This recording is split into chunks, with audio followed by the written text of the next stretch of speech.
Bom dia a todos, muito obrigada por terem vindo. Eu sou a Josélia Guiar, sou a responsável pela curadoria dessa 7ª edição e vou ter a honra de fazer a moderação dessa primeira mesa de debates. Ontem tivemos a conferência do TESA e o show do João Bosco. Essa é efetivamente a primeira mesa de conversas, de discussões. É uma mesa muito especial porque a gente não costuma ver em eventos literários, em festas literárias, mesas de debate de literatura infantil. Em geral, a literatura infantil faz parte de uma programação para crianças, enfim, que é muito bom, né? A gente quer que as crianças conheçam os livros, os autores, isso não é um problema. Mas eu acho que é importante que a gente também converse sobre como é que é a atividade de um escritor que escreve para criança, como é que está a literatura infantil brasileira, né? Quer dizer, o que eles têm para contar para a gente das questões, né, atuais. E, além de ser uma mesa sobre literatura infantil, é também uma mesa que vai tratar de diversidade cultural. Quer dizer, são duas questões importantes numa mesma mesa. Eu vou fazer... Antes, eu queria registrar que nessa curadoria eu tive duas pessoas muito importantes me ajudando, que se chamam Ananda Stucker e Dira Oliveira, da APA, que eu queria registrar o nome delas duas, que estão aqui e estão ali. Que são duas pessoas muito talentosas e muito dedicadas, e por isso que está dando tudo certo, né? Bom, os 3 autores, temos aqui o Daniel, por ordem alfabética, Munduruku.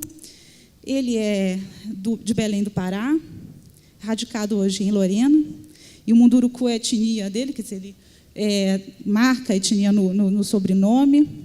Ele tem uma formação na área de educação, de filosofia, antropologia, está bastante ligado à causa indígena, como representante de entidades ligadas à causa indígena, e autor de mais de 40. Tem um número exato já, Daniel? Não, mais de 40. Livros, a maioria para criança e jovem, adolescente. O Ilan Brema, que eu estava chamando de Ilan, mas é Ilan, ele disse que atende também, se chamarem de Ilan, não tem problema, porque o Ilan é a pronúncia em Israel. Aqui no Brasil, a gente chama Ilan.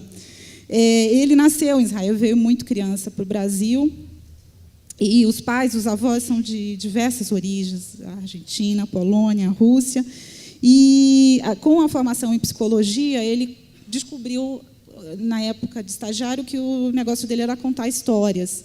E, a partir da atividade de contador de histórias, ele começou a escrever as histórias dele. Também com mais de 40 livros publicados. Eles chegam a um ponto que perde um pouquinho a conta. O Reginaldo Prandi, que é do interior paulista, é um dos principais, os grandes especialistas em cultura africana e afro-brasileira que a gente tem hoje no país. Ele tem uma história na universidade muito sólida, quer dizer, ele é professor titular da área de sociologia das religiões, e a experiência dele como autor infantil, ela decorre de todo um conhecimento que ele acumulou ao longo de décadas. Então, é uma história talvez um pouco diferente, que ele também vai contar aqui. Para não me alongar mais, eu queria começar perguntando para os 3, é a mesma pergunta para os 3, que é como que nasceu o autor dentro de vocês, em que momento vocês se tornaram autores de literatura infantil e de que maneira essa atividade está relacionada à memória cultural e memória familiar de cada um. Vou pedir primeiro para o Daniel em ordem alfabética, depois a gente muda um pouquinho. Muito bom dia a todos. É um prazer, uma honra participar dessa edição do Festival da Mantiqueira. Em outra edição já havia sido sondado de poder participar, mas, infelizmente, só agora que aconteceu, né? E é bom. As pessoas normalmente olham para mim e veem um índio, não é verdade? Seja por causa da minha barba, assim, comprida, ou dos meus olhos azuis. Mas eu gosto sempre de lembrar para as pessoas que há uma visão muito estereotipada com relação às populações indígenas no Brasil, não é? E eu costumo até iniciar sempre a minha fala, quando eu tenho oportunidade, de dizer para as pessoas que eu não sou índio. Tá? E digo mais até, digo que não existem índios no Brasil. Porque tanto a palavra índio como o conceito de índio é um conceito forjado, né? É um conceito inventado, é um conceito que não diz respeito à nossa diversidade.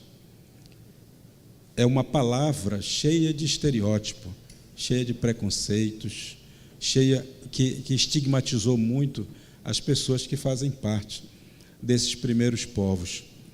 E isso tem tornado a convivência com o Brasil muito difícil, tem tornado a convivência com a sociedade brasileira muito dolorida, porque tem sido uma convivência de violência, de sofrimento, de dor, não é?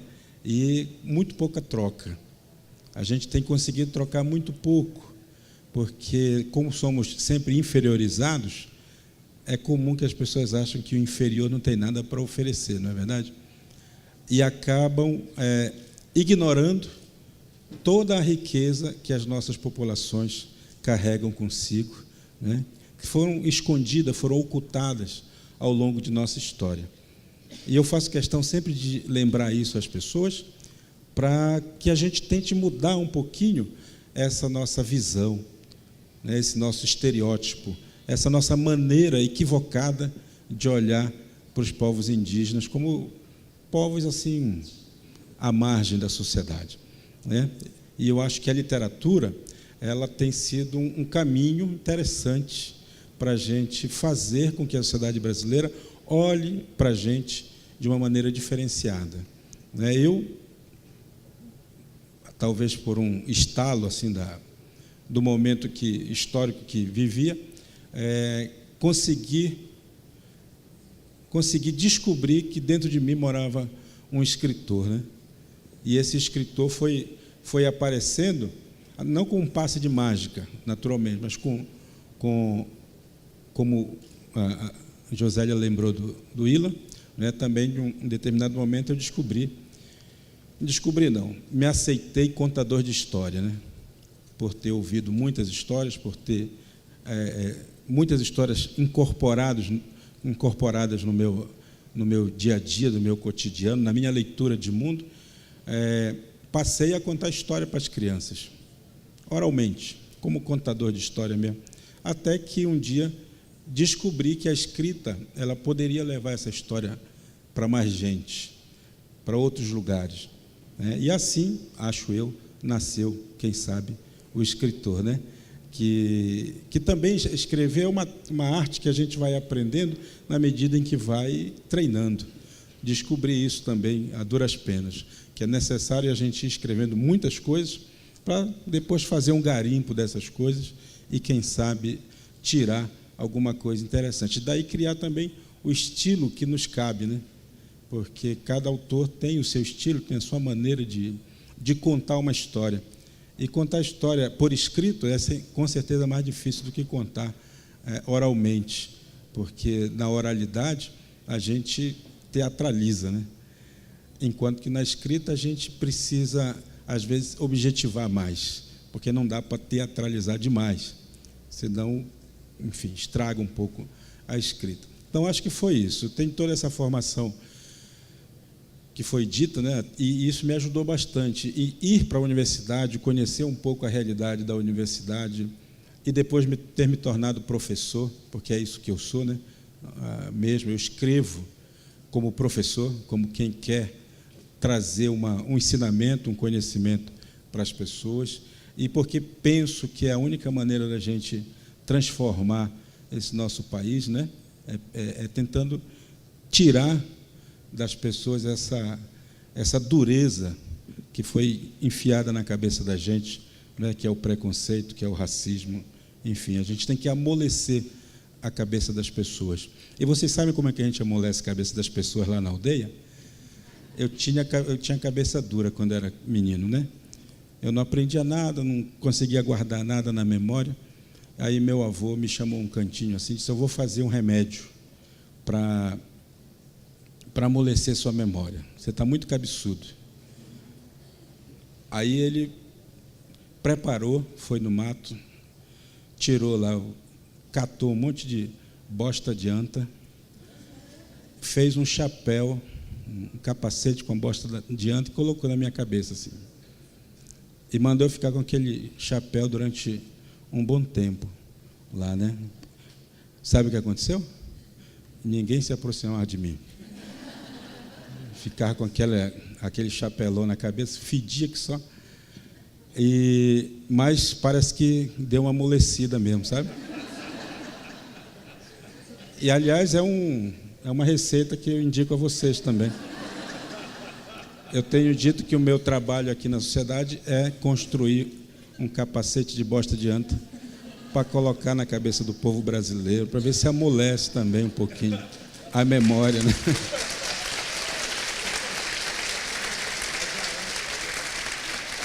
Mas não é tão difícil não, viu? Funciona mesmo. Podem tentar em casa. Daniel, é isso. Em que idade você contava histórias e em que momento você passou a escrever essas histórias?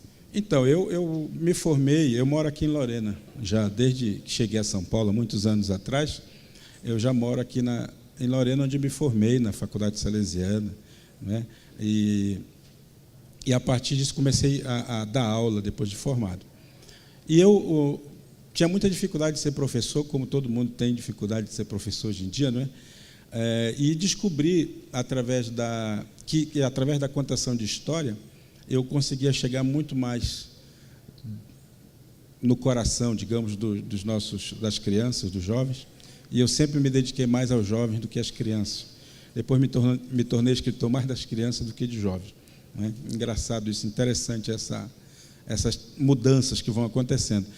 E eu comecei a contar histórias ali, naquele momento. Né? Claro, as histórias já faziam parte da minha memória já amolecida, né? Mas eu comecei mesmo a contar história quando me tornei professor, né? E eu digo assim que tornar-se professor é tornar-se também um confessor, né? A gente se confessa, o tempo confessa a nossa fé nas crianças, nos jovens. Ou a gente faz isso, ou a gente não educa, a gente não consegue fazer nada, né? Transformar nada. E aí, a partir daí, eu comecei a contar histórias para esses jovens adolescentes de ensino médio, e depois comecei também a contar história para crianças. Aí comecei a ser convidado a contar histórias, não é? Como eu falei, talvez por causa dos meus olhos azuis, eu comecei a entrar um pouco no circuito de contador de histórias, e depois de um tempo, uns 3, 4 anos depois, eu escrevi um texto que, de uma certa maneira, tinha uma intenção, que era responder perguntas que as crianças faziam. As crianças curiosas perguntavam um monte de coisas, né? E descobri, depois de um tempo, ao contar a história, uma vez para um grupo de crianças, uma menina levantou o dedo e perguntou: mas, ô tio Índio, onde é que eu encontro essas histórias para ler? E aquilo foi um estalo, assim, né? Caiu a ficha, como se dizia antigamente, quando tinha ficha. Hoje cai o cartão, né? Cai o sistema, cai tudo. Mas naquela época caía a ficha só. Aí caiu a ficha e fui atrás procurar saber onde é que tinha as histórias, e não tinha. Histórias contadas por um indígena para crianças da cidade não existia. Existia, obviamente, muitos livros que contavam histórias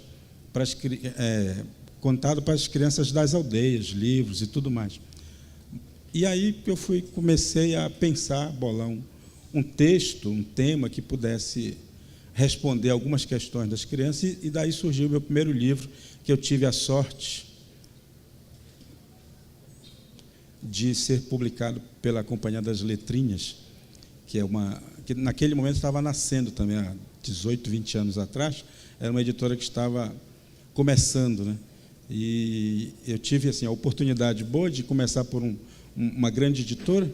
E o meu livro, esse meu livro, que já tem mais de 30 edições hoje, ele ele fez um sucesso muito grande nas escolas. Eu costumo dizer que é meu best-seller. Qual livro é? Primeiro, Histórias de Índio. Histórias de Índio. Então, foi isso. Tá Obrigada. Bom? E Willan Breman, fala agora.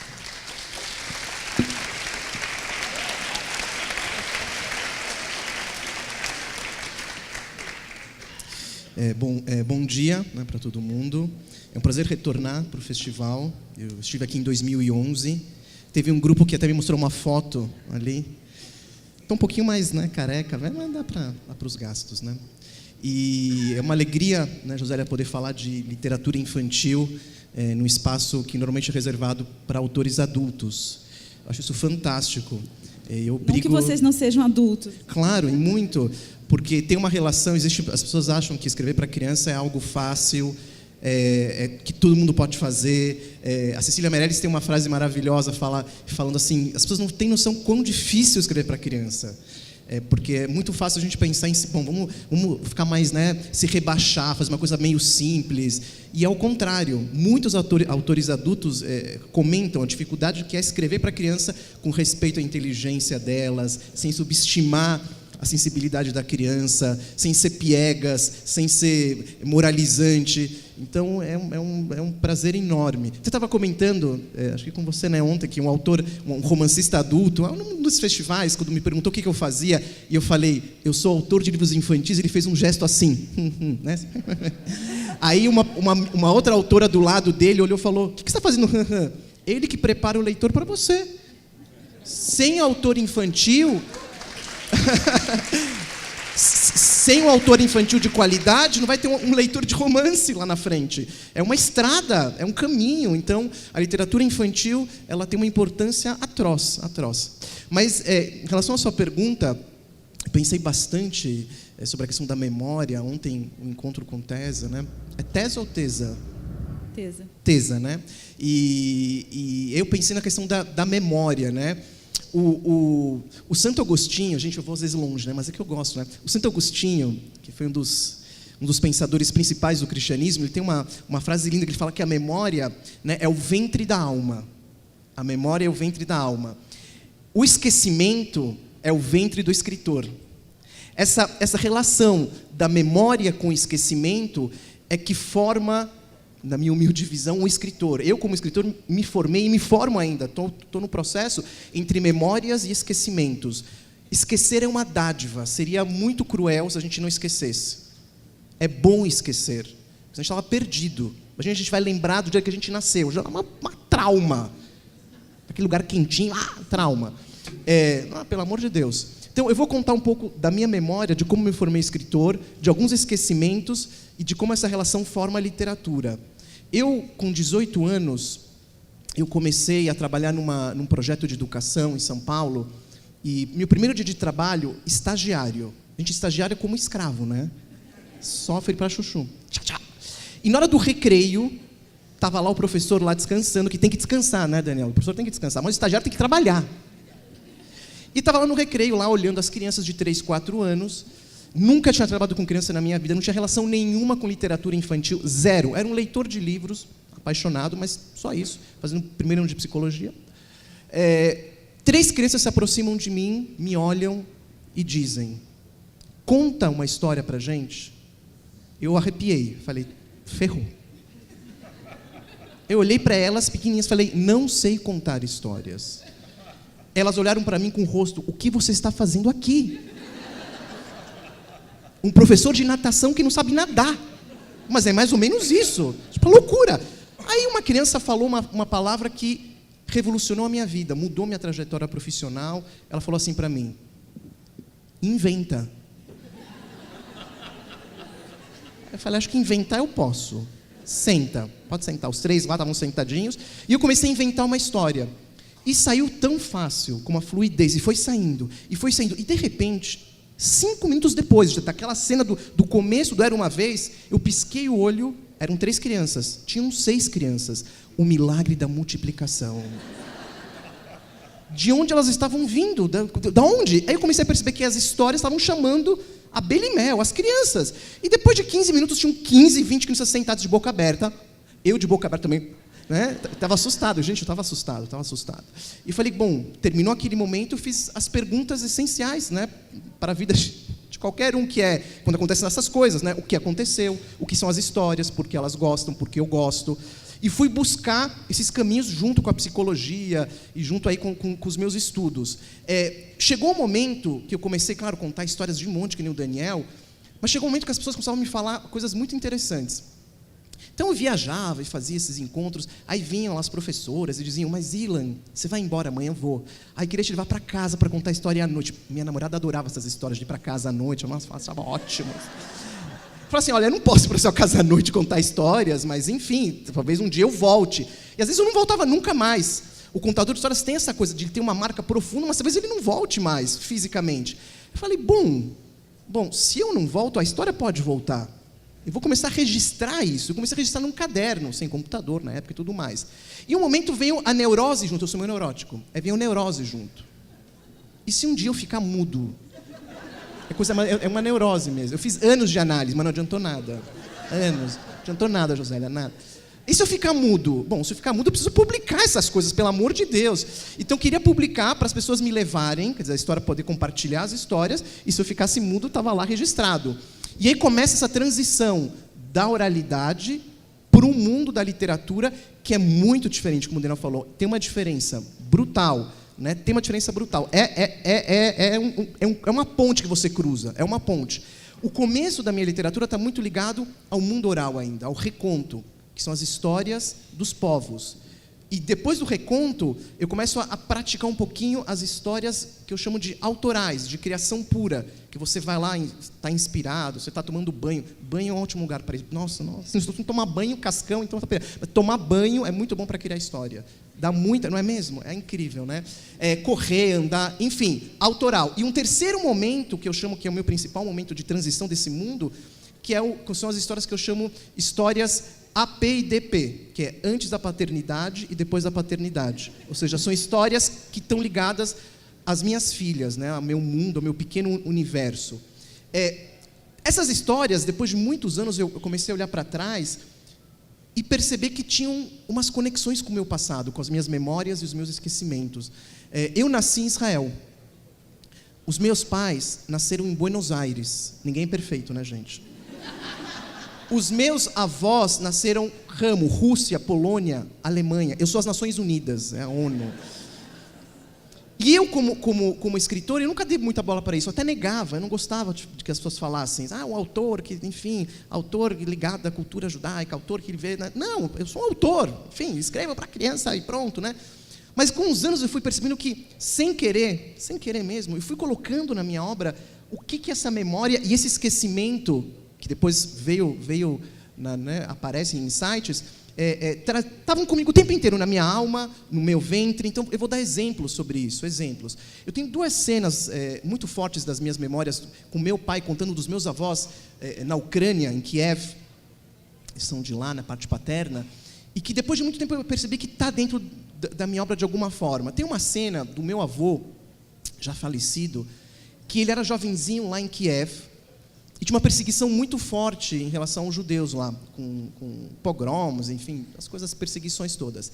E tem uma cena relatada pelo meu pai, de um dia os cossacos, os famosos cossacos, né, foram pegando os judeus na rua, assim do nada, na praça, judeu, juntar, paredão, põe na parede, pega lá o capitão, junto com os seus soldados, levantar armas, preparar, apontar, e meu avô estava lá.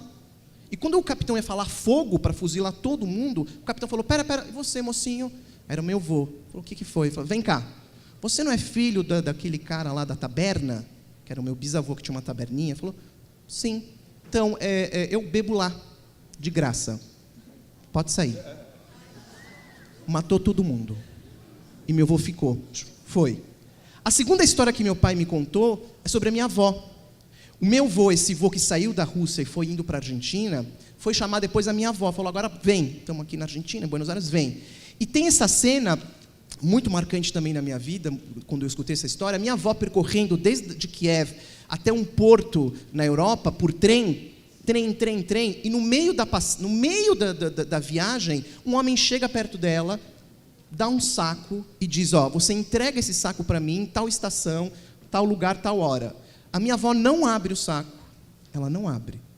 Vai indo, chega na estação que o cara combinou, espera no horário marcado para entregar aquele saquinho para a pessoa não chega. E ela espera, e tem que pegar outro trem. Ela fala, o que eu faço? Bom, eu vou deixar o saco aqui com o cara da estação. Ela pega o saco e ela não abriu o saco. Ela não abriu. Vocês querem saber o que tem lá dentro? Não vou contar para vocês. Não, estou brincando. Ela chegou para o cara lá da estação, deixou lá. E o cara falou, mas o que é isso? Tal pessoa falou, você entrega para ele, vai aparecer. Mas o que tem? Eu falei, não abri. Bom, eu vou ter que abrir na sua frente. Ele abre, conta meu pai, que era um saco cheio de brilhantes, pedras preciosas. E minha avó miserável, miséria total, até chegar lá, não tinha dinheiro. E ele falou, você não quer levar? Falou, não quero levar. Não quero levar. E foi embora. Depois de muitos anos, a história contada na minha infância, que eu lembrei e tudo mais, eu comecei a perceber que são coisas que vão ficando na literatura. Na minha literatura para criança, tem um componente que está ligado a uma ética, e quando eu falo ética, eu entendo ética não como só a questão do não roubo, a ética no sentido aristotélico, que é o sentido da vida. Qual o sentido da vida? Isso é ética, a ética grega. Então, quando eu escrevo para a criança, eu quero que ela pense sobre isso também, dentro da sua perspectiva, do seu olhar. E uma segunda perspectiva, que é a questão da sobrevivência, resistência e humor, que é com a primeira cena, que é uma cena, ao mesmo tempo, trágica, mas tem um certo humor naquilo. E que está na minha literatura também, o humor para a criança. A criança, quando você trabalha com humor para a criança, o coração dela abriu, a mente abriu, e o texto entra. O humor é uma coisa fundamental na vida da criança. E a questão da resistência, da sobrevivência, da transgressão. São aspectos que hoje eu consigo enxergar nessa minha literatura. A questão judaica, a questão de vir dessas raízes, ela transparece também nos meus contos, por exemplo, quando eu tenho uma coleção que chama 14 Pérolas, que tem contos humanistas, esse humanismo, essa questão do humano, do encontro com o outro e do reconhecimento do outro como ser humano. Isso vem também dessa tradição.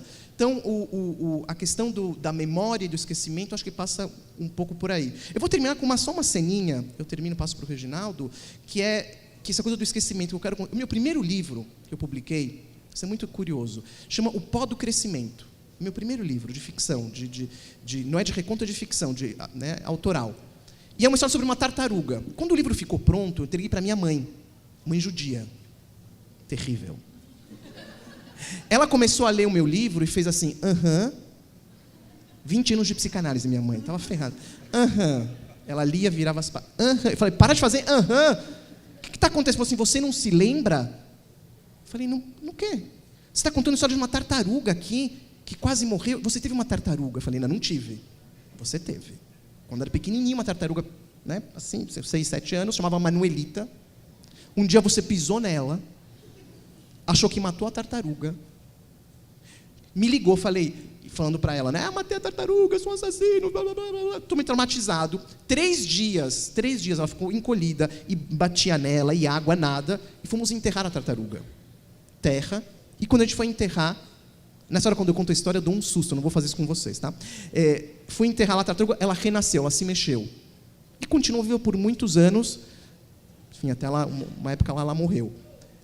A minha história tem uma tartaruga que é quase enterrada, e eu tinha esquecido completamente. De um esquecimento nasce literatura. E também um bom tratamento psicológico, que vem com a música. É isso.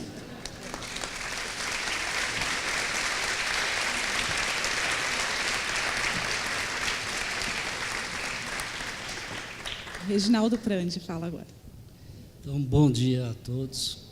Obrigado especialmente a Josélia por trazer a gente aqui. É um prazer estar com meus amigos, já estivemos juntos em outras atividades desse tipo. Depois vou contar para vocês por que o Ilan é uma espécie de meu padrinho. A minha história é muito mais simples. Eu fui professor da USP durante 40 anos e, como vocês sabem, na universidade a gente é obrigado a publicar, né? Quer dizer, ou você publica ou perece. Você não pode nem sequer subir nos degraus da carreira se você não fizer suas teses e publicar as teses e assim por diante. Há uma pressão muito grande para se publicar. Além disso, desde formado, eu fui trabalhar num centro de pesquisa, recém-formado por professores que haviam sido aposentados pelo AI-5, e nessa instituição que se chama SEBRAP, que na época era dirigido por um jovem sociólogo chamado Fernando Henrique Cardoso. Eu trabalhava num departamento de religião que tinha como finalidade analisar se a religião era um fator que ajudava ou que atrasava o desenvolvimento econômico, político. Isso, quer dizer, não era só religião, era religião em todas as outras manifestações culturais. Mas, de qualquer modo, por uma razão profissional, acabei me especializando nisso.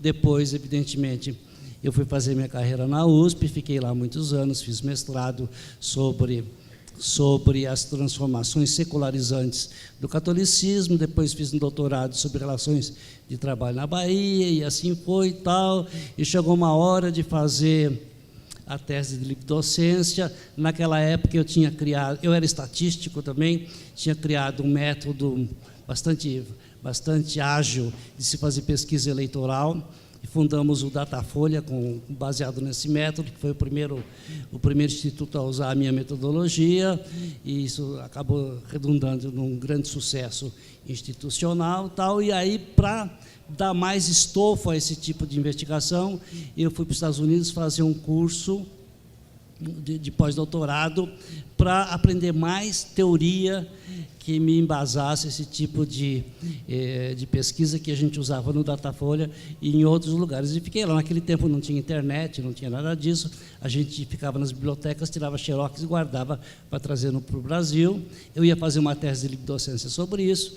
Não deu certo, porque na volta a minha bagagem foi perdida completamente e toda a minha pesquisa foi perdida. Isso daí, meses e meses depois, quando essa bagagem voltou, eu já tinha me desinteressado do assunto. Mas, como eu estava muito desiludido com essa perda, eu falei, vou voltar ao meu primeiro trabalho e ver o que eu faço, para ver o que aconteceu de lá para cá. Já fazia muitos anos.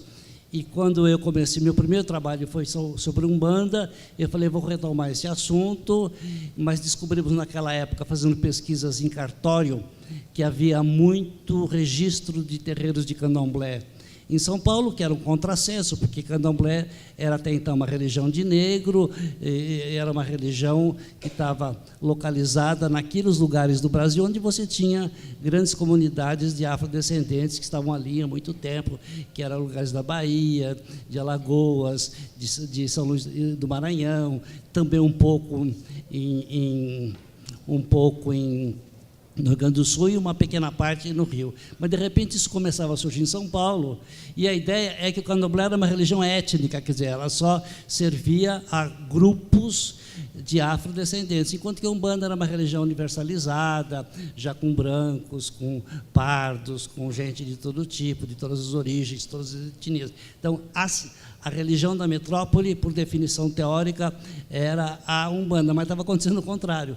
Não só quando a Umbanda estava crescendo, como estava passando na frente da Umbanda em termos de número de novas casas abertas. Então, esse foi o assunto da minha tese de livre docência, que se chamou Os Candomblés de São Paulo, e que me demandou muito trabalho, muita pesquisa pelo Brasil inteiro, porque eu queria saber de onde vinham essas casas que estavam em São Paulo, qual era a trajetória deles, por que essas casas vinham, por que essa religião em São Paulo estava sendo assimilada, adotada por gente de classe média, escolarizada, gente de ensino universitário, assim por diante. Em resumo, era isso. E eu tinha muito material. Mas quando a gente trabalha em campo, a gente sempre tem uma dificuldade que você tira muito do seu informante. Até tem antropólogo que nem gosta de chamar de informante, chama de nativo ou chama de parceiro, né?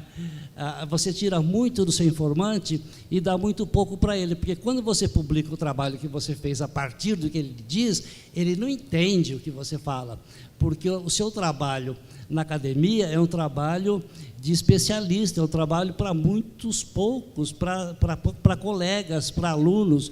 Quando a gente publica um livro, acadêmico, a gente conhece todo mundo que lê esse livro, a gente se dá com todo mundo, a gente troca informação com todos, e atualmente, nesses esquemas de avaliação universitária, a gente até sabe quantas vezes aquele livro foi citado, quem citou, e a gente até sabe quem citou a favor e quem citou contra. Então, é um mundinho muito pequeno, o mundo acadêmico, o mundo do especialista, né? E era nesse mundo que eu navegava de qualquer modo. Mas eu tinha essa vontade de devolver um pouco para os meus... que eu conhecia tanta gente, eu conhecia praticamente todo mundo do candomblé e da Umbanda nessa altura do campeonato. E então, eu tinha muita sobra de pesquisa. Né? Todo pesquisador tem um baú, quer dizer, hoje não tem mais, hoje tem um HD, né? E de preferência tem um HD externo que carrega no bolso. Né? Nem precisa mais, porque bota na nuvem, né? Você acessa de qualquer lugar. Mas a gente tinha um baú de xerox e de stencil e de aquelas coisas que não usa mais. E eu tinha muita informação mitológica, muita informação de mito, porque a base dessas religiões não é o livro, né? Mas é a mitologia narrada e transmitida oralmente. É uma mitologia que é toda preservada através da memória da comunidade. Né? Muitas dessas coisas estavam escritas, mas de forma muito dispersa, no meio de livros acadêmicos. Tal. Falei, então vou fazer um livro desse, mas é um livro que tem que ser lido pelos outros. E fiz um livro que não tem nenhuma linha de explicação, nenhuma linha de interpretação. São os mitos de todos os orixás, só os mitos. E tenham sido eles recolhidos no Brasil, em Cuba, na África, nas Antilhas, em outros lugares, nos Estados Unidos e tal. Mas não tem nenhuma, nem propositalmente, é um livro que não é um livro de mais de um sociólogo, né? É um livro de alguém que faz uma mitologia baseado naquilo que ele ouviu de pessoas que vinham ouvindo a mesma história há 2, 3 séculos. Né? E o livro foi muito bem produzido pela Companhia das Letras, porque a Lili Schwartz, que é uma das diretoras da Companhia das Letras, também é minha colega. Ambos somos aposentados, mas nós éramos do mesmo curso de Ciências Sociais da USP, eu do Departamento de Sociologia e ela do Departamento de Antropologia, mas estávamos sempre juntos. E ela se empolgou com o livro e conseguimos fazer uma edição muito bonita, com muita fotografia colorida, contratamos os melhores fotógrafos da área, muito bem ilustrado pelo Pedro Rafael, que a gente acabou descobrindo. Enfim, o livro ficou super bonito, foi lançado dia 20 de dezembro, em 15 dias foram tiradas 3 edições do livro. O livro foi um grande sucesso, ainda é praticamente o meu primeiro ou segundo best-seller, e era um livro que eu agora dava de presente para os meus amigos e informantes, quer dizer, e eles liam aquilo e entendiam perfeitamente. E esse livro se chama Mitologia dos Orixás. Esse livro se chama Mitologia dos Orixás, da Companhia das Letras. Aí a Lili Schwartz, que além de tudo era e é ainda presidente da Companhia das Letrinhas, que é um pouco a nossa fada madrinha, né? Falei, então agora vamos fazer alguma coisa parecida disso para criança. E eu falei, eu não vou fazer não, porque eu não sei fazer nada para criança. Os meus alunos têm no mínimo 18 anos, né? Eu não sei trabalhar com criança. Aí passou pela sala assim a Heloísa Prieto. A Lili chamou, vem cá, Heloísa, vem cá. Olha, o Reginaldo vai fazer um livro, dá umas dicas para ele. Aí a Heloísa falou, claro, a Heloísa já era minha amiga, né? Aí a Heloísa me deu algumas dicas, coisa e tal, e acabou sendo a outra madrinha. E aí eu fiz 2 livros, eu fiz Ifá o Adivinho, que foi publicado pela Companhia das Letras, e fiz das letrinhas, no selo Letrinhas, e fiz um livro que eu tinha prometido já há longo tempo para Kozak Naif, que se chamou Os Príncipes do Destino. E fizemos o lançamento desses livros com a diferença de 2 ou 3 meses na livraria da Vila, em Pinheiros, e o Willan é que foi fazer a contação de história desses livros. Né? Tinha muita criança no lançamento, tal, então praticamente ele foi a primeira pessoa que leu essas histórias que eu estava contando para um público infantil. né? E foi uma grande farra, uma grande festa, assim por diante. Então, eu digo, ele é sempre... Eu tenho vários padrinhos.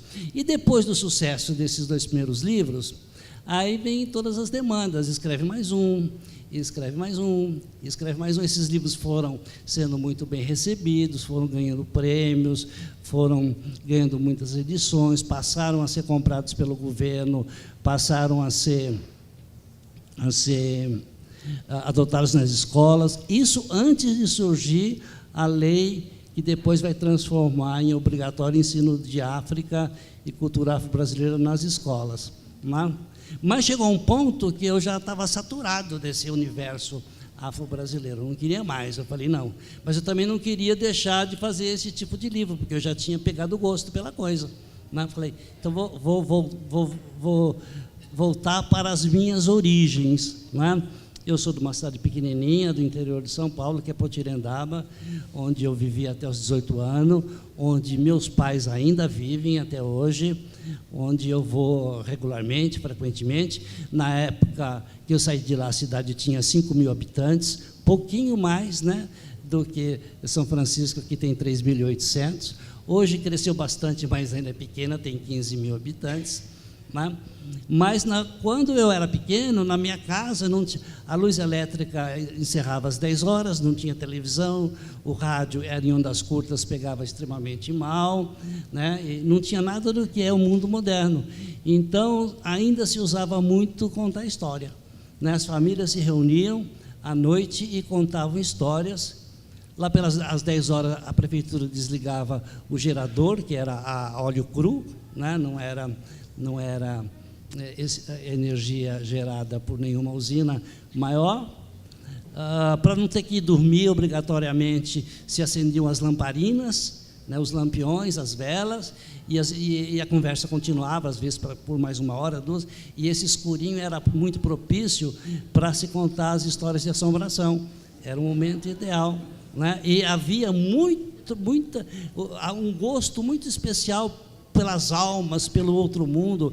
Eu me lembro que na Quaresma, durante todos os dias da Quaresma, se fazia uma reza aos mortos, sempre a partir da meia-noite. Quer dizer, eram grupos de violeiros, caipiras, que cantavam tipo toada. Sabe aquela toada, aquele tipo de harmonia que se usa em Folia de Reis, cantado em 3 vozes, com violas de 5 cordas? Eram cantadas rezas aos mortos, e ia de casa em casa.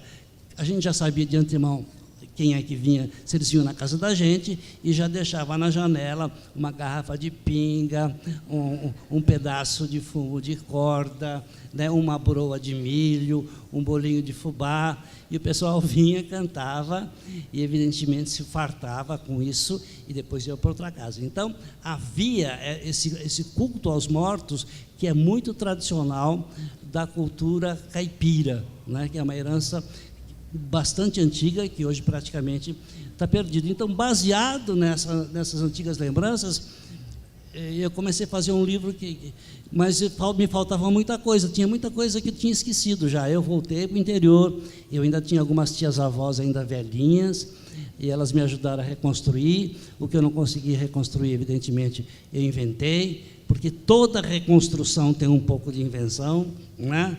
É como fazer uma colcha, a gente vai costurando e vai juntando os pedaços de acordo com aquilo que a gente acha a forma mais bonita, né? E fiz um livro chamado Minha Querida Assombração, que também foi grande sucesso.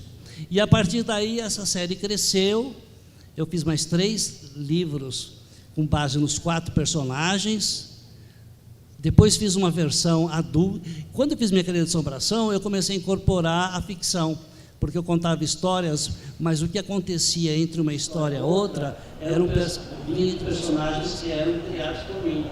Então esses personagens ganhavam vida e interferiam nas histórias, e as histórias interferiam na vida deles, e acabei criando um gênero que funcionou muito bem e deu origem a outros livros que também foram sucesso. Depois fiz uma versão adulta sobre isso, que se passa 20 anos depois, quando as crianças já são adultos, já são formadas tal, e começam a participar de uma história onde acontecem muitos assassinatos, né, o que vai teve que fazer essa história terminar no romance policial, que agora os direitos foram vendidos para a produtora O2 para fazer uma minissérie para a Rede Globo. Então, logo a gente vai ver essas ações, não são mais assombrações, mas são assassinatos reais. Então, é para dizer, a partir daí, eu fui fazendo outras coisas. Continuo sendo sociólogo, continuo escrevendo livros de sociologia para a minha pequena comunidade e escrevo esses livros que eu não sei para onde vão,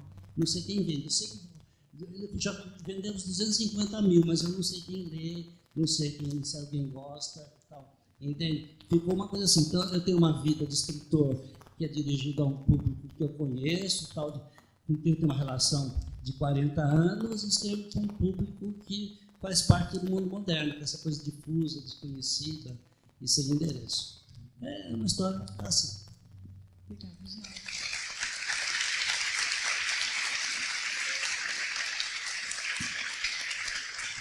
Nós temos ótimas perguntas da plateia. Agora eu vou começar a fazer perguntas com respostas mais rápidas, para a gente conseguir responder a todo mundo, e algumas coisas que eu ainda quero perguntar. Ainda sobre a questão da diversidade, a gente tem hoje uma quantidade maior de títulos, até por uma demanda dos currículos. Né? Os currículos incluem a necessidade de aulas sobre a história da África, histórias indígenas. Eu queria saber de vocês, como vocês avaliam esses livros, de modo geral. Ainda falta muita coisa, ainda tem algum tipo de olhar que não está sendo registrado. O que vocês sentem falta e para onde estamos caminhando? Né? O professor Grande, eu queria aproveitar e perguntar uma coisa que a gente já tinha conversado sobre... há uma preocupação e uma demanda muito grande por autores negros, para incluir autores negros, inclusive na lista de Frankfurt, teve todo o debate. Se o senhor sente alguma cobrança, como é que sua relação com as demandas por autores negros e o fato de não ser negro? Eu tenho a pele assim, mais ou menos branca, mas por causa, exatamente, por ter enfrentado, às vezes, situações complicadas, né? Eu até, por curiosidade, fiz um teste de genoma e descobri que eu tenho 14% de genes africanos, né? Ou seja, eu até tenho mais genes africanos, proporcionalmente, do que outras pessoas que têm a pele mais escura, né? Mas isso foi apenas uma curiosidade. Mas eu nunca tive esse tipo de problema. Eu sou até considerado, como Vinícius Moraes dizia, eu sou o negro mais... Eu sou branco mais preto da Bahia. E até, inclusive, eu tive o prazer, a honra de receber o título de cidadão honorário de Salvador, tal. Mas o problema não é isso. O problema são os livros que às vezes provocam certas dificuldades. Não é o autor, né? Os livros nem sempre são bem recebidos, sobretudo quando você tem uma população que pratica uma religião mais radical e que rejeita qualquer coisa que venha da África. Enfim, tudo isso faz parte de um problema, de uma questão, de um quadro de preconceito que é muito mais complexo, muito mais difícil. Eu já tive meus livros queimados em praça pública numa cidade do sul da Bahia. Até chegou, né? Muitos de nós já me senti em boa companhia. Mas isso pode acontecer. Você passou por isso também? Mas eu acredito que quando as pessoas aprenderem a gostar dos personagens, tudo estará resolvido. A gente gosta do Pato Donald, a gente gosta a gente gosta do Príncipe Encantado, a gente gosta do Sapo. A gente vai aos poucos, devagarinho, aprendendo a gostar dos nossos personagens de origem indígena e de origem africana. Na medida que isso aconteça, eu acho que nós estaremos num país melhor.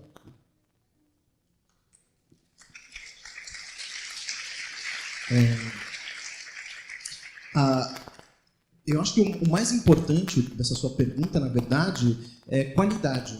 Né? Quer dizer, você pode ter literatura indígena, africana, judaica, egípcia, do interior, do sertão. A questão é se vai comprar isso e vai compartilhar isso só porque precisa ter isso no acervo, ou você vai ter uma obra de qualidade desses assuntos na mão das crianças. Então, quando a gente fala dessas temáticas, acho que a primeira coisa tem que ser bem escrito. E tem essa reação, né? Eu também sou. Eu fui também, não fui chegar a ser queimado, né, em praça pública, mas também fiquei super orgulhoso. Tive um livro censurado esse ano. Fiquei orgulhosíssimo. Ótimo. Eu e Angela Lago, que é uma escritora que eu amo de paixão. Estava lá em Bolonha com ela, a gente se deu as mãos numa mesa. Conseguiu, né? E que a gente teve em Taubaté. A gente foi lá censurado também. E são obras, engraçado, as duas obras têm que estar ligado à diversidade. Que é uma coisa maluca, né? Falando que a gente estava promovendo, incentivando coisas demoníacas, diabólicas, diabolicamente do adulto. Diabolicamente do adulto. O olhar da criança para a literatura não é o mesmo olhar do adulto. Não é. Vou contar uma cena para vocês para provar isso. Várias. Vou falar uma. Eu fiz uma viagem há alguns anos para a Amazônia, num projeto de literatura maravilhoso, e conheci um escritor que hoje é meu amigo, que é o Agualusa, que é angolano. E o Agualusa contou uma cena maravilhosa na mesa. Olha que cena maravilhosa. Ele está lendo uma revista de moda e aparece uma página com uma mulher nua, chapéu de cowboy, botas de cowboy, o resto tudo nua, em pelo. Chega o filho de 5 anos por trás e diz: pai! Ele falou que ficou apavorado. Que foi, filho? Que chapéu legal! O olhar da criança não é o mesmo. Quando a gente faz literatura para criança, a gente tem que saber disso. Aconteceu uma cena na minha vida também muito, muito parecida. Eu estava com a minha pequenininha, que hoje em dia tem 10 anos, que aliás é a protagonista de um livro de maior sucesso que chama Até as Princesas Soltam Pum, né? Foi ela. Hoje em dia ela sabe lidar bem com isso, mas ela sofreu muito. Ela sofreu muito com isso. Tem uma vez, eu fui num jogo uma vez, e aí o filho da mãe no final falou beijo pelo nome da filha, beijo, né, pelo nome dela, falou, mas de longe, hein, porque ela queria me matar em casa. Se ela superou, tá bem, tá feliz, ela fala agora. Mas enfim, não é isso. Essa mesma menina, com 1 ano e meio, está no Pão de Açúcar, não no Rio, infelizmente, mas no supermercado mesmo. Fazer o quê, né? Estamos lá, fazendo compras, e ela tá no carrinho, estou eu sozinho com ela, e eu vou naquele lugar, naquele supermercado, há 20 anos, quer dizer, há 10 anos eu já conhecia. A gente passa no açougue, e ela fala, pai, olha a vaca. Eu olho, gente, ela juntou as carnes e viu uma vaca. Prodígio, filha de escritor. Coisa linda.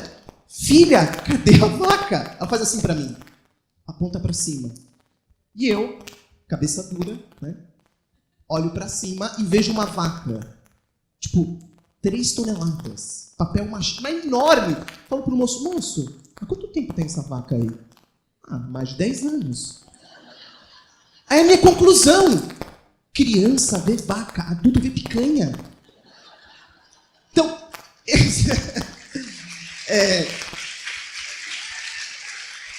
esse olhar da criança para a literatura é esse olhar diferente. Então, por isso, vai ter que ser uma literatura de qualidade, independente se é diversidade. A gente fala, tem que ter qualidade. Eu tenho um livro também de contos, de diversos contos do mundo, de 2005.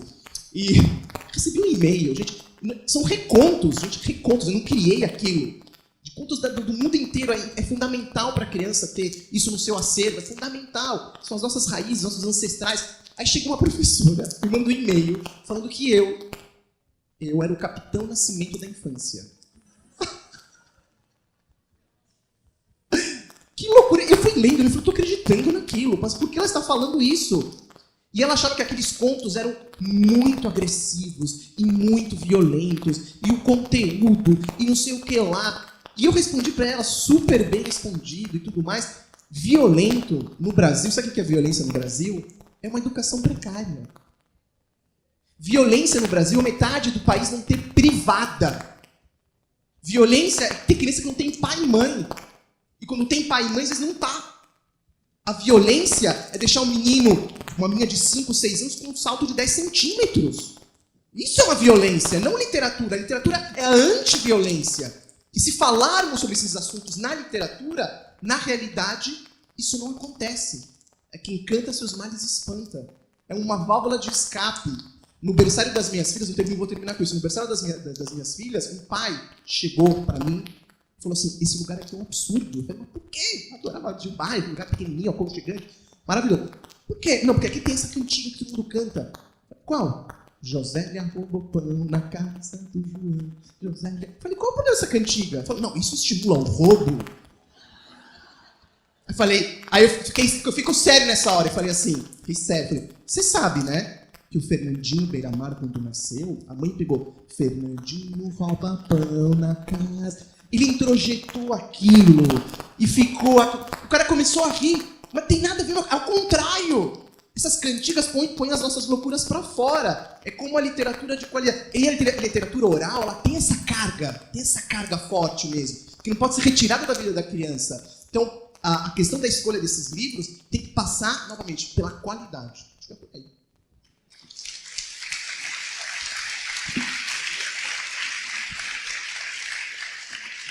Daniel, várias perguntas para você, vou já começar a contar algumas delas. A minha pergunta era sua avaliação do que existe hoje de literatura sobre, né, a cultura indígena e escrita por autores indígenas. Também eu quero juntar com outras 3 perguntas. A Graça Berman, que amanhã vai fazer às 11 horas uma leitura na Biblioteca Solidária das histórias de vocês, ela está curiosa sobre um pouco mais sobre sua história pessoal, da sua relação aldeia-Lorena. Quer dizer, você está distante da sua aldeia, você vive em Lorena, como é que isso, né, dentro da sua vida? E ela queria saber um pouco mais sobre a sua objeção da palavra índio, como que você preferia ou prefere ou gostaria, né, que os povos indígenas, pela etnia, enfim. Tem uma outra pergunta da Andréia, que é a seguinte, ela pergunta justamente sobre a diversidade indígena e ela tenta buscar o ponto de convergência entre várias etnias, falar um pouco sobre os pontos em que tem em comum, né, se é possível explicar a partir de um ponto em comum, e que cuidado se deve tomar para se conseguir ver a diversidade. E essa última pergunta da Graciela é para todo mundo, mas eu vou concentrar também você, sobre... ela está muito curiosa em relação à poesia das culturas que vocês representam ou conhecem. Vamos lá. Bom, não dá para responder isso aqui agora, né? Tem que ser uma fala de uma vida inteira e mais algumas reencarnações, né, para poder responder tudo isso. E eu queria lhe lembrar também que eu nunca fui queimado, mas eu tive um amigo pataxó que foi, lá em Brasília, sabe? Que casou muitos anos atrás. Pois é, como nós somos de tradição oral, a palavra, ela põe medo nas pessoas, né? Quando a gente fala, quando a palavra sai da boca da gente, ela atinge muito mais as pessoas, sobretudo os cabeçudos, os adultos, né, cabeçudos, assim, que não entendem muito essa diversidade, acabam maltratando as pessoas, né? E no caso das populações indígenas, isso tem acontecido sempre, né? Não de agora, já há 500 anos. E espero que ninguém queime meus livros também, claro, porque eles são uma parte de mim. Queria resumir do máximo que eu posso essa minha fala. A questão da palavra índio é muito simples. A palavra índio está ligada a todos os estereótipos possíveis e imagináveis. O mais leve deles é que índio é preguiçoso, né? Todo mundo tem esse discurso. Índio é preguiçoso. Mas ninguém quer ser índio, não é mesmo? Porque, na verdade, a preguiça, o conceito de preguiça é um conceito bem capitalista, né? A questão da preguiça está ligada à produção, acúmulo. E o povo indígena não é um povo que acumula. É um povo que nasce, que vive em função do agora, do presente, do momento. E quem vive o presente não tem tempo de acumular. O acúmulo está ligado à ideia de futuro, de amanhã, para guardar para consumir outro dia, que é o mesmo conceito de aposentadoria, né? Todo mundo deseja se aposentar para ser feliz, não é assim? Só nesse dia eu vou ser feliz. Que é um conceito que está ligado ao trabalho, né? Está ligado ao cristão, ao sofrimento, à dor, né? E o povo indígena optou por viver, né? Viver, e quando a gente vive o presente, é só o que a gente faz, a gente vive. E vive o dia a dia, o cotidiano. E é muito difícil viver o dia a dia. É mais fácil a gente deitar na rede e ficar pensando no que vem amanhã, né? E o povo indígena, o povo trabalha constantemente para viver o seu dia a dia, o seu cotidiano. Então, essa ideia que foi sendo, uma das ideias, né, que foi sendo o tempo inteiro difundida, inclusive pela escola, de que o índio é preguiçoso, o índio é selvagem, está ligado a essa palavra maldita, no sentido do dizer, né, justamente porque ela carrega consigo todos esses estereótipos que diminuem a própria experiência de ser um nativo, de ser um indígena, que é o que significa a palavra nativo, né? Indígena e nativo são a mesma palavra. A palavra indígena, por exemplo, não tem nada a ver com índio, porque o índio, como eu falei, é uma invenção. Aliás, o índio que a gente cria toda essas ideias, foi um índio inventado, inclusive, pela própria literatura, né? que era a ideia do século XVI, daquele índio padrão, né? Daquela ideia padronizada que se tinha de um ser nativo, e que acabou vazando para os nossos dias, chegando aqui, e chegou com toda a carga de estereotipia possível e imaginável. Então, as pessoas, quando se referem a mim, dizem assim: você é índio? Não. Ué, mas você tem cara de índio, cabelo de índio, corpo esbelto de índio, sarado, né? Eu disse: mas mesmo assim não sou índio. Então, o que você é? Eu sou munduruku. Ser munduruku é diferente de ser índio. Ser munduruku é ter origem, é ter raiz, é ter tradição, é ter crença, é ter histórias para contar, ter uma compreensão do mundo diferente. E no Brasil nós somos só 300 povos diferentes, né? Dos mais de 1000 que havia no século XVI. Então, quando você me chama de índio para essa diversidade de povos, de manifestações, de culturas, de olhares sobre o mundo, você está colocando tudo numa panela, num caldeirão, mexendo tudo, e aí saiu o índio padrão Globo, né? E aí vem todos os outros preconceitos atrás disso, porque quando o indígena do Nordeste, que não tem essa cara bonita, e ele diz assim: eu sou, aí o camarada diz: não é não, você não é mais, porque já falam isso de mim, né? Apesar de ter a cara, já falam isso: Daniel não é mais índio, não, ele fala bem português, foi para a universidade, né? Já escreve livro. Índio de verdade está lá no meio da mata, andando de canoa, andando peladão, balançando os balangandãs. É o que as pessoas efetivamente, às vezes não dizem, mas pensam, né? Talvez alguém tenha vindo para cá, pensando: como será que ele vem? Será que ele vem pintado, enfeitado? Aí chegaram aqui, viram um cara barbado, barba de 3 anos, cultivado. Então, não, ele não é mais, não é possível que seja. Justamente porque isso vem da compreensão e de tudo aquilo que foi sendo ensinado para a gente na escola e passado na televisão, e a gente leu nos livros didáticos, e a gente vê nas reportagens a ideia de que o indígena que aparece na televisão está sempre criando confusão, né? Está sempre bagunçando em algum lugar, sequestrou alguém, bloqueou uma estrada, fez isso, fez aquilo, né? Assim, está sempre atrapalhando a construção de Belo Monte. Na televisão não passa que tem indígena ganhando prêmios literários, ou que está ganhando prêmios com filmes, com música.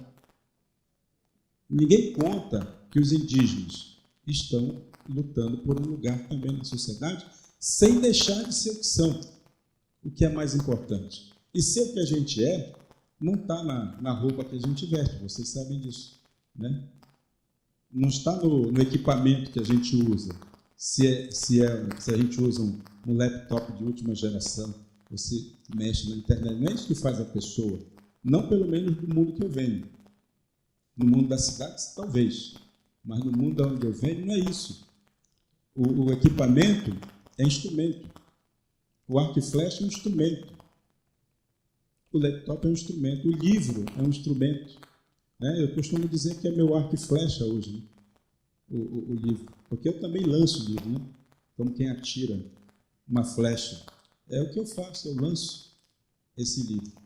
E esse livro atinge o meu objetivo, o meu alvo, né? Que são os meus leitores que espero, com a leitura deles, amoleçam a cabeça. Digamos que é meu capacete de bosta adianta para as pessoas, né? Para que as pessoas possam criar um olhar novo sobre as populações indígenas, que são muito mal compreendidas e, por causa disso, muito mal aceitas. E, por causa disso, ignoradas. E, por causa disso, acabam ocupando o último degrau da escala, né? Da escala humana. Isso é muito ruim, porque o Brasil se perde nessa história. Porque o Brasil acaba não aceitando também a sua ancestralidade. E a ancestralidade indígena é anterior da ancestralidade negra no Brasil, embora o negro apareça mais, obviamente, porque tem uma outra trajetória aqui dentro do país, né? Que não foi a trajetória indígena. Para concluir, eu diria assim, que além de mim, nós temos um grupo grande de escritores indígenas. Somos hoje mais ou menos umas 30 pessoas que publicam livros indígenas no Brasil inteiro, Daniel, publicando livros. É o encontro de escritores e artistas indígenas, esse grupo. É esse grupo. Nós temos há 10 anos, esse é o 11º ano, a gente faz o encontro de escritores e artistas indígenas que acontece no Rio de Janeiro, durante o Salão do Livro Infantil Juvenil, que acontece agora esse ano, vai acontecer em junho, finalzinho de maio, início de junho, no Rio de Janeiro, e há 10 anos a gente se encontra lá. E houve uma demanda muito grande, muito recentemente, em função da Lei 11.645, que é uma lei que veio impulsionar muito a necessidade das escolas trabalharem a temática indígena no currículo escolar. Assim como já tinha a lei africana, do afro-brasileiro, que já tem 10 anos, né, completou 10 anos, em 2008 teve a lei que obriga também a temática indígena em sala de aula. Obviamente, os professores não estão preparados para isso. Eu diria, os escritores também não estão preparados para isso. O escritor, por melhor que ele seja, ele continua reproduzindo estereótipos. Se ele, obviamente, não se atualiza, não atualiza o seu software, né? Que é a sua memória também. Ele tem que atualizar as informações para não ficar escrevendo, repetindo o estereótipo. Ilustrador faz muito isso também. Culpa deles? Não. Culpa da escola, que continua ensinando para as crianças as mesmas coisas, a mesma estereotipia. Isso, obviamente, vai se reproduzindo. E o escritor, o ilustrador que foi vítima dessa escola, quando ele cresce também achando que o que ensinaram para ele foi a verdade. Porque a gente acredita nisso, a gente acredita na escola. Mas a gente esquece que a escola muda muito, muito lentamente. Essa mentalidade escolar muda muito lentamente. E, obviamente, quem escreve a respeito da temática indígena, nada contra qualquer pessoa escrever sobre temática indígena. Mas é muito importante atualizar as informações a respeito do que escreve.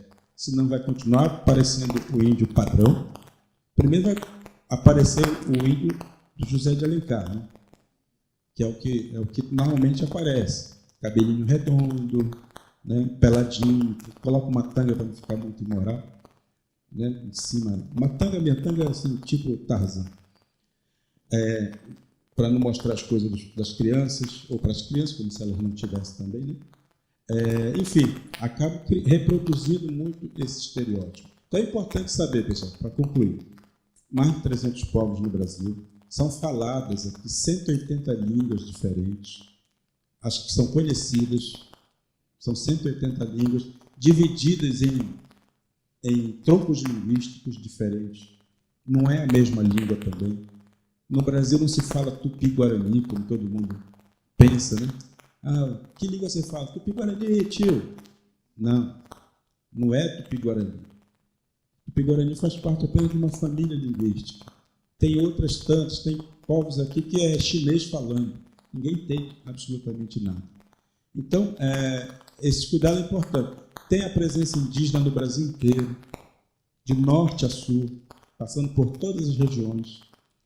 Tá? É uma população de quase 1 milhão de pessoas hoje, segundo o censo oficial. Parte, ou a grande maioria dessas pessoas estão em centros urbanos.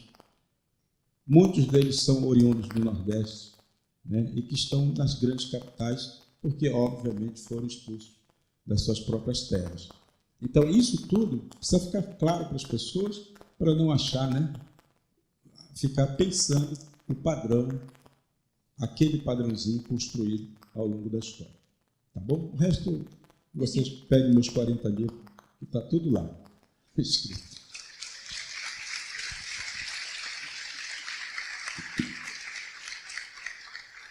Daniel, só para completar, nesse encontro, que acontece há 10 anos, são representantes de quais povos? São Munduruku, quem mais?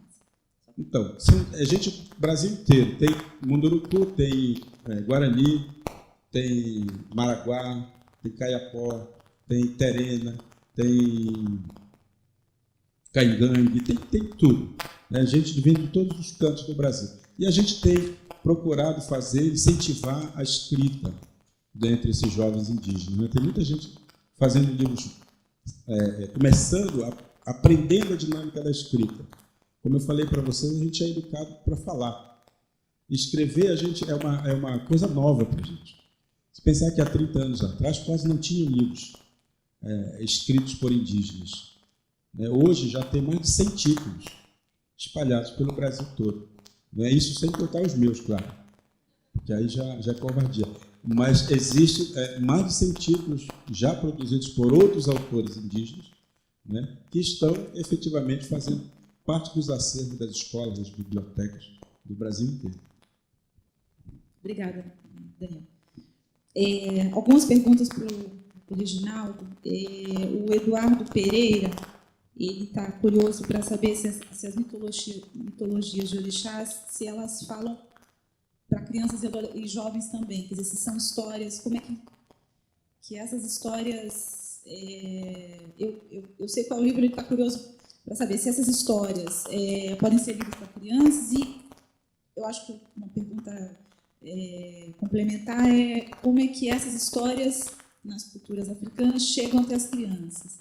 Tem uma outra pergunta, que é do Marcos Rogério, e ele, considerando o caráter heterogêneo da religião no Brasil, e considerando também a sua formação, como foi para você escrever para crianças sobre temas que nem sempre são de conhecimento dos seus pais? Quer dizer, o fato de as crianças estarem lendo sobre histórias que os pais delas não conhecem, ou até podem ter preconceito. No caso, o livro Mitologia dos Orixás é um livro escrito para adulto, mas depois ele gerou vários filhotes. A partir desse livro que a gente escreveu 4 outros livros, que é Ifal Adivinho, Xangô Trovão, Xumareu Arco-Íris, Contos e Lendas da Criação do Mundo e Os Príncipes do Destino. Né? Então, as histórias são exatamente as mesmas, claro, com uma seleção de histórias, não todas, mas escritas numa linguagem mais dirigida à criança, com ilustrações mais dirigidas à criança e uma produção gráfica dirigida à criança. Agora, eu, quando escrevo, eu nunca me preocupo se eu estou escrevendo para criança ou não. Eu sei que eu estou escrevendo eu jamais, por exemplo, procuro uma palavra mais fácil, por exemplo, para colocar num texto. E nunca tive nenhuma dificuldade de ser lido por causa disso. Né? Agora, é claro que o desenvolver da história é um pouco diferente, às vezes até mais engraçado, A gente procura dar um tom um pouco mais até mais divertido, mas as histórias são exatamente as mesmas. E muita gente adulta até prefere ler as mesmas histórias nos volumes infanto-juvenis. Claro que muita gente lê os livros infanto-juvenis e depois vai ler a mitologia dos orixás, onde tem toda a coleção praticamente completa dessa mitologia. Né? Agora, são histórias que os pais, em geral, não conhecem, né? E o que leva a contenção certa o interesse dos pais. Eu faço muita visita à escola. Toda semana, pelo menos, eu tenho uma visita em alguma escola. E nessas visitas, os pais também comparecem para discutir os livros, para se informar e assim por diante. Ou seja, a ideia que a gente tem é que o preconceito só vai diminuir quando todos os brasileiros começarem a saber um pouco dessas histórias. Assim como nós sabemos as histórias ocidentais, as histórias das fadas, as histórias dos heróis, né? A história dos personagens da mitologia grega. Então, quando a gente começa a ver um pouco dessas histórias, né, que fizeram parte da formação da nossa cultura, eu acho que a gente valoriza mais essas raízes e, a partir daí, valoriza mais aquilo que a gente é hoje. Então, a ideia é um pouco essa, usar um pouco a criança também, para a criança ensinar para os seus pais. Né? Isso acontece muito frequentemente. Dentro dos candomblés, por exemplo, como é que as histórias dos orixás são contadas para as crianças? As comunidades têm alguma tradição especial de contar essas histórias? Alguma coisa dessa sua pesquisa? No terreiro se conta história o tempo todo, porque, na verdade, se acredita que nós somos reencarnações dos orixás. Né? Os nossos primeiros ancestrais são orixás. Então, a primeira coisa que acontece chegando no candomblé é saber quem é você. Como é que sabe quem é você? É descobrindo quem é seu orixá. Então, existe todo um procedimento. Na África era diferente. Na África, cada família já tinha o seu orixá como ancestral. Como a escravidão destruiu a família africana, destruiu todos os esquemas de parentesco originais, substituiu isso tudo pela tal da família católica portuguesa, né? Onde todo mundo passou a ser chamado pelo sobrenome do dono. Né? Então, na África, as crianças já nasciam sabendo de onde vinham. Aqui, não. As crianças candomblés, sejam elas negras, de origem indígena, de origem oriental, de origem... de qualquer origem, de origem branca, europeia, tem que saber quem é essa pessoa. Então, a Mãe de Santo vai atribuir a você, através de um procedimento oracular, qual é a sua origem, quem é o seu orixá. Você pode ser de Iemanjá, pode ser de Ogum, pode ser de Yansan, pode ser de Oxóssi. E a coisa mais interessante é que essa origem marca de cara uma diversidade, ou seja, no esquema judaico-cristão, todos nós somos irmãos e temos a mesma origem. Somos todos filhos de Deus via o único casal Adão e Eva. Então, há uma fraternidade aí absolutamente determinada. No candomblé, não. Quem vem de Ogum não é irmão de quem vem de Iemanjá, que, por sua vez, não é diferente de quem vem de Xangô. E cada fraternidade dessa, cada grupo dessa, terá, evidentemente, características, interesses e propensões e talentos condizentes com a sua origem, não com o outro. Né? Então, você aprende a respeitar, por exemplo, que as filhas de Iemanjá são muito fofoqueiras, porque isso faz parte da sua natureza, mas, ao mesmo tempo, você as respeita porque elas são muito responsáveis com seus amigos, com seus parentes, com seus filhos. Você aprende que o povo de Ogum é um povo muito estourado. Qualquer coisa ele já cria encrenca, cria briga. Mas você aprende a respeitá-lo porque eles são trabalhadores, dedicados, trabalham com afinco, são muito protetores das amizades e assim por diante. Então, você aprende que cada um é um pouco diferente do outro, né? E que a harmonia só é possível quando toda esta diversidade é respeitada. Ou seja, a harmonia só é possível quando os orixás convivem juntos, ou seja, quando os humanos, que são a sua representação atual, vivem numa coletividade com uma divisão de tarefas, de papéis e também de talentos, propensões, emoções e assim por diante. Né? Então, a primeira coisa que se faz... Agora, para você saber quem você é, você tem que saber como foram os orixás. Então, o tempo todo do canal vai ter contação de história. Um conta para outro. Você chega lá, você fica doidinho, porque você escuta falar de tanto orixá que você leva alguns meses até você se adaptar. Então, tem crianças muito pequenininhas que já sabem contar para os adultos qual é o seu orixá. Fala assim, eu sou Dogum, e o meu orixá tem roupa em casa, mas prefere se vestir de palha, de palha de coqueiro. O meu orixá tem água em casa, mas prefere tomar banho de sangue. Então, tudo aquilo que caracteriza a mitologia passa a ser ensinada também para os pequenininhos, que vão ensinar para os grandes que estão chegando. Então, não há uma divisão na contação entre adultos e crianças. Né? Todo mundo compartilha mais ou menos a mesma coisa. Por isso que, ao fazer as edições para crianças, eu não me preocupo em fazer isso com uma linguagem especificamente voltada para um público diverso. Eu queria agradecer aos 3 autores. Infelizmente, a gente vai ter que encerrar. Eu queria registrar aqui várias perguntas sobre como que vocês criam as histórias.